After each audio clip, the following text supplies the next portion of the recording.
वैसे तो आज के आधुनिक दौर में कोई भूत प्रेत को मानता नहीं है, लेकिन इस दुनिया में ऐसे भी देश हैं जिन्हें भूतहा शहर के नाम से जाना जाता है। जी हाँ दोस्तों, आज हम देखेंगे एक ऐसे शहर के बारे में जिसको शायद ही आप जानते हो। हेलो गाइस, आप देख रहे हैं फैक्ट गुरुजी। तो चलिए कुछ अमेजिंग देखते हैं। ये भूतहा शहर है पेंसिल्वेनिया के शहर सेंट्रलिया। इस शहर की सड़कों पर दरारें पड़ी हुई हैं और सुनसान घरों में बहुत सी चीजें जलती हुई दिखाई देती हैं और जली हुई पड़ी हुई हैं। कई विदेशी सैलानी यहाँ घूमने के लिए आते रहते हैं, लेकिन शहर में जगह जगह बोर्ड लगे हुए हैं जो सैलानियों को उन खतरनाक जगहों पर जाने से आगाह कर देते हैं। तो दोस्तों, आपको बता दें, शहर का माहौल हमेशा से ऐसा नहीं था। एक समय था जहाँ पर चहल पहल बनी रहती थी। इस शहर के भूता होने की वजह सन 1962 की एक घटना है जिसने पूरे शहर को जलाकर राख में तब्दील कर दिया। दरअसल दोस्तों, सेंट्रलिया शहर सन 1850 में कोयले की खदानों का पता चला। देखते ही देखते यहाँ पर बस्तियों में लोग रहने लगे। इन लोगों में से अधिकतर खदान कर्मी और उनके परिवार वाले थे। इसके बाद सन 1930 में आई ग्रेट डिप्रेशन का असर सबसे ज्यादा कोयले की खदानों पर पड़ा।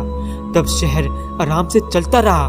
फिर बाद में शहर के नीचे भीषण आग लगी जिसने इस चहल पहल भरे शहर को उजाड़ कर रख दिया। हालांकि आग लगने की असली वजह आज तक कोई पता ना कर पाया है। कई इतिहासकार मानते हैं जैसे कोयले की खनन के बाद बने गड्ढों में सिटी काउंसिल के लोग कचरा जमा कर देते थे और भर जाने में उसमें आग लगा देते थे। और सन 1962 में भी हमेशा की तरह गड्ढों में कचरा भरा गया और उसमें आग लगा दी गई। हालांकि कुछ गड्ढों के नीचे कोयला अभी भी जमा हुआ था। आग कचरे से होते हुए जमीन के नीचे कोयले को दहकाने लगी और धीरे धीरे ये आग जमीन के अंदर ही अपना विस्तार करने लगी। जिसके बाद आग बुझाने की सारी कोशिशें की गई, लेकिन कुछ भी कामयाबी हासिल नहीं हुई। जमीन के नीचे कोयले की खदानें ही खदानों के लिए बनाई गई सुरंगें गर्म होकर जलने लगी और जमीन एक के बाद एक करके फटने लगी।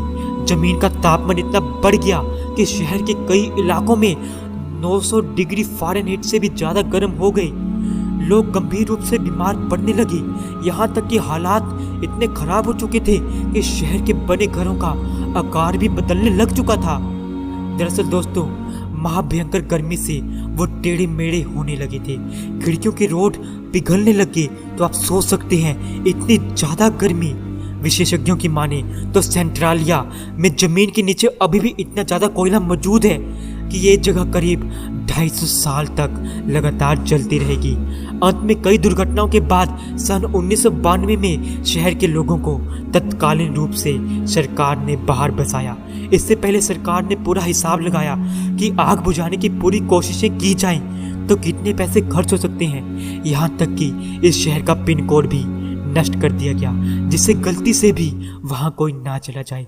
इस दौरान सेंट्रलिया के कई लोगों ने अपनी प्रॉपर्टी बेचने की कोशिश भी की, लेकिन कोर्ट ने इस पर सख्ती से रोक लगा दी, ये कहते हुए कि ऐसा करना मौत को दावत देने जैसा है, हो भी क्यों ना इतनी ज्यादा गर्मी। दरअसल दोस्तों, आपको ये जानकर बात भी हैरानी होगी कि आज भी इस शहर में लगभग 7 लोग रहते हैं। ये वो लोग हैं जिन्होंने किसी भी हाल में अपना घर छोड़ने से मना कर दिया।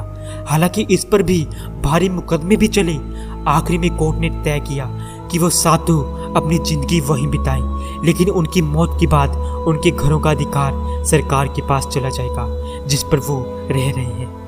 आई होप दोस्तों आपको जानकारी अच्छी लगी होगी। वीडियो को लाइक करें, चैनल को सब्सक्राइब करें और शेयर करना बिल्कुल ना भूलें। चलिए मिलते हैं अगली वीडियो में।